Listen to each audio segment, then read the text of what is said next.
to know, looks like there's been a demerger of a couple of councils, and they being Cootamundra and also Gundagai, the dog and the like, and the Shadow Minister for Local Government, Greg Warren. Morning, Greg. Good morning, Richard. How are you? All right, so the demerger, how long does it take to demerge? Well, it's taken Cootamundra and Gundagai many years. They were forcibly merged in 2016, which raised some very serious economic and financial issues for those communities. Can I jump in there, Greg? Were those financial and domestic disadvantages obvious? Yeah, they were very obvious, but they still had to go and do an independent business case and provide that report that displayed that their community was worse off after the forced merge and how the community would be better off if they demerged. All right, so they proved that, and the government said, okay, we'll tear you apart. Yeah, so basically it had to go to the Boundaries Commission and they had to substantiate a few other things. And there were 20 councils forcibly merged around the state in 2016. Yeah. They're all very different. Some have worked, some haven't. And Cootamundra Gundagai is one of those ones that just simply didn't work. Those other ones that apparently or allegedly, Greg, didn't work, will they go the same path as Coota and Gundagai? Well, they're trying to. They're putting together their argument, their business case, and putting it to government, like in Snowy Valleys. They're doing the same. As well as other areas as well. But ultimately it's a very long, drawn-out process. And at the end of the day, it's, we have a position on as a New South Wales Labor opposition where we won't forcibly merge or forcibly demerge any councils. And if those councils and those communities want to decide their future, then they can do so via referendum. All right, what about Young? They merged too, didn't they, into another council, I think, at one stage? Yeah, they've got some pretty big problems. They have. I was talking to the Mayor of Young at the recent Country Mayors, as well as Local Government Week Awards. So, yeah, it hasn't worked out very well, particularly in some of those rural areas because of the geographical distance. To draw one example, which was drawn to me, I mean, you've got Cootamundra and Gundagai. You've got to share a street sweeper. You know how slow they go. Yeah. And it's travelling between Cootamundra and Gundagai.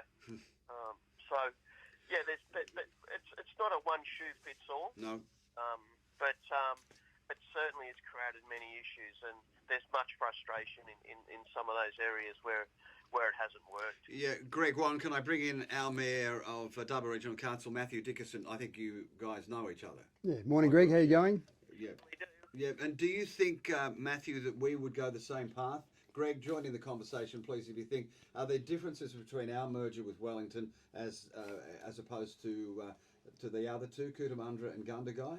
Certainly, I think there was obviously a lot of fighting against the amalgamation way back in 2016, 2015 and 16 when this one occurred.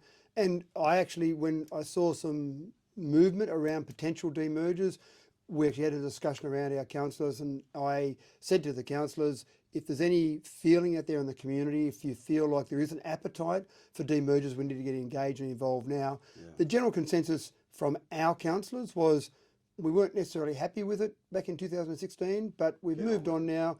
It's hard to unscramble the egg. We'll make it work, so let's just forge ahead. Was it the best decision in 2016? No, and both councils fought against it, but now we've moved on. Let's just make it work. And I understand other councils still would say, let's go back to how it was. And I think there's a valid argument there for many councils. And exactly as Greg said, it's not one size fits all. There's different processes in place for all of those. Greg, would you agree with that? Yeah, definitely. So there is a difference between Wellington and Dubbo and Gundagai and Coota? Oh, definitely. You've got to look at the local industries, the local economies, the financial status of those councils before they merged. And you look at asset sharing, what assets were there. You've got to look at the will of the council too. And as Matt says, there was pushback back in 2015 and 2016. But Dubbo's, I think, been pretty lucky in the scheme of things over time. They've always had a pretty sensible council. They kind of accept that it is what it is. We can't do much about it right now. We've got to make it work for the betterment of our community, and I think that's a strong feeling in Dubbo. Yeah, certainly is. Greg Warren, the Charter spokesperson, local government. Appreciate your time, and we will catch up, see what happens to other councils. As you say, there's another 20 with a bit of a question mark over the top of them. Greg, thanks for your time this morning on 2D Breakfast. Appreciate it. Have a good weekend. You too. Thank Let's get to Matthew Dickinson. Last night's council meeting exploded, I'm told. You rescinded a motion about this St John's. No, that's incorrect. You didn't rescind it? Well, there was no rescission motion last night. There was no binning of this. There was no cancelling of it. There was no revocation of it.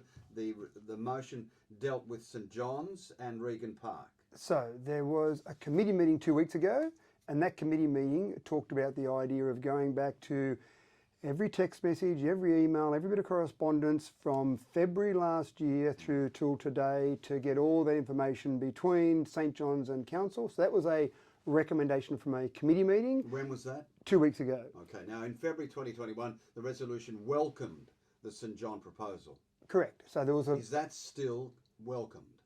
Well, that's irrelevant. It's only a yes or no, Matt. Well, it's irrelevant. What do you mean it's irrelevant? So when you have, and this is where some people in the community get a bit confused, if you've got a motion of council, let's say I go out tomorrow and somehow convince my fellow councillors to say, let's put a resolution through council to paint the roads pink. If I then decide, or councillors then decide a month later, that's a bad idea, if you want to stop that, you've got to do a rescission motion. If it's within 3 months, you've got to do a rescission motion to stop that. If it's 4 months later, you don't need a rescission motion. We can have another motion to paint the roads blue. It becomes null and void by protocol. No, if you have another motion that overrides that. What was the overriding motion then? So in February 21, there was the motion that you mentioned there that said we welcome the potential to develop 10 hectares of land at Regan Park for St John's. St John's, yeah.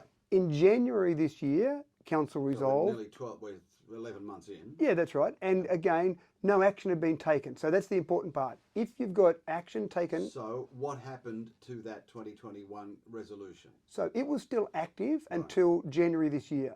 In January this year, we said as a council, forget about that motion. We want a new master plan for the south end of the Macquarie River Corridor and the north end of Macquarie River Corridor. That progressed further in February when we then allocated $140,000 to hire consultants, etc.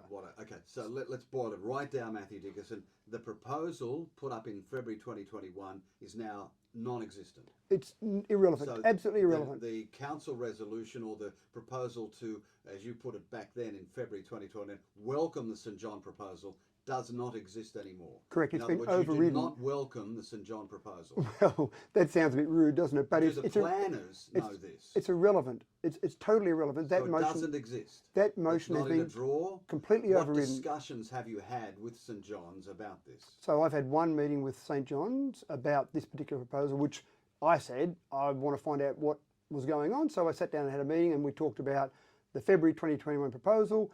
And in my discussion, again, around that process was, well, we've got a master plan process in place. So, well, basically, leave it alone until we get that master plan process completed. And St John's are fully aware of that. Right. The community is fully aware of that.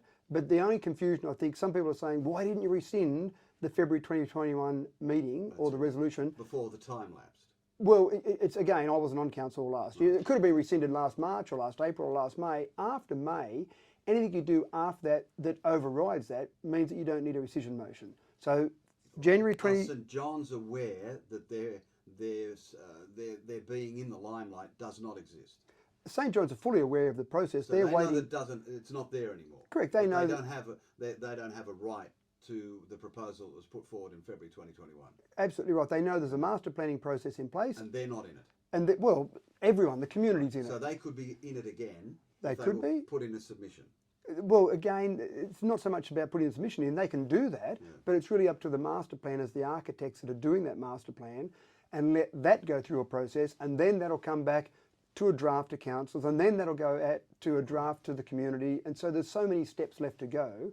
But the critical thing here, Richard, is that understanding that what happened in January and February this year completely overrode what happened before, because we said all bets are off, start again. We're starting basically with a whole new master plan, And then that means we couldn't go and do anything. If tomorrow we said, let's go and do some structure, and I know the Macquarie Mud Run, for example, like to put money into things, and they've said, hey, can we go and put some new things? And we said, no, hold it. You can't put things there at the moment because we're doing a master plan. So if I was to pull out paperwork on Regan Park, it'd be blank pages. Well, it'd have all the history to go back to 2004. There's nothing on that page at the minute that puts Regan Park, or there's no earmarking of anything about Regan Park. Correct. There's no. It's a blank sheet. Correct. Right now it's blank. Spot on. You hit the nail on the head. Nothing. There's nothing in a drawer. Nothing under this sleeve. Nothing under this sleeve. Because that's going to hang. That's going to hang. That's right. It's going to hang around. So it's basically until you know what's going to happen, until the plans or the plan for Regan Park is then consolidated, and you'll come out as mayor and say, this is what we're now going to propose. Well, and keep in mind that first one will be a draft. So that will be the one, that's when I'd really encourage the community to get involved, because that first one will be, here is a draft plan, here are some proposed ideas, now let's go forward and have this really detailed conversation about it. You can understand how it looks secretive, can't you? Well, it's not really, because you've got councillors who say, you've got councillors on the current council who don't like what's going on. Well, we don't like what happened in February 2021, but that happened, water under the bridge.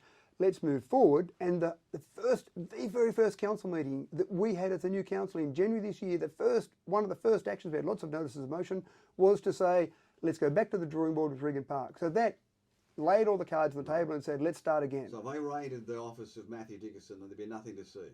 There's not much to see there. It's pretty boring, actually. So there's nothing. St John's is aware of all this? St John's is aware of all this. Secrets. Have you been into any talk with any prominent business people in this town about Regan Park? Only the meeting with St John's was John Walkham, but that's the same one and the same meeting. What went on in the discussion with you and John Walkham? The same as I just mentioned there. It was really what happened, John, and basically there's a master planning process in place. Wait for that to come out. And St John's have said, we will wait back and wait to see what happens through this master planning process. In last night's meeting, were the councillors who were concerned about your involvement, or if there was something secret going on, are they happy now? Do you think you've got the unity in council? I can't talk to the state of mind of any of my fellow councillors, but we had debate on the floor, which should happen in a good, healthy council. The debate went back and forth. There was a vote of council. That vote went through, and now there's a resolution of council basically that said, we'll note the report because the director responsible for this put up a report 2 weeks ago to give the whole timeline there. And I'd encourage people to go and read that because it lays it out. Where's the CEO in all of this?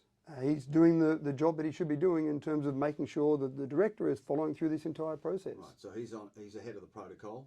Well, he understands where it's all at. He needs to know that the councillors are saying, let's just move ahead, get the master planning process done. And it's great to have the CEO that we've got there now, because back in 2013, I was the mayor, he was the director, the responsible director for the original Regan Park master plan. So he fully understands the process. And he's actually said to me a few times, I don't know what the angst in the community is. This is the same as happened back in 2013 when we resolved the original Regan Park master plan. It's the same process. Yeah. All right, so you're confident when you walk out of the studio on Tuesday Breakfast that whatever's happened in the past involving St John's, there's a blank page now. You want our submissions to what should happen in Regan Park. There is nothing in ink, in concrete at this stage. There is no predetermined position for anything that's happening at the moment. There is literally, we've said to the consultants, go out and give us a master plan that's going to be great for the entire community. And then, as I say, that'll come back for a number of processes, a number of public displays. You can put submissions in right now. You can wait until the draft plans come out. But essentially, there is no predetermined position for councillors. And none of the councillors that I know of, or all the councillors I know, none of them have a predetermined position that they say, we're definitely going to do one thing with it. It's 63 hectares in Regan Park. It's a lot of space there. Put your words on paper. Matthew Dickinson, thanks for your time. My pleasure, 8 Richard. o'clock.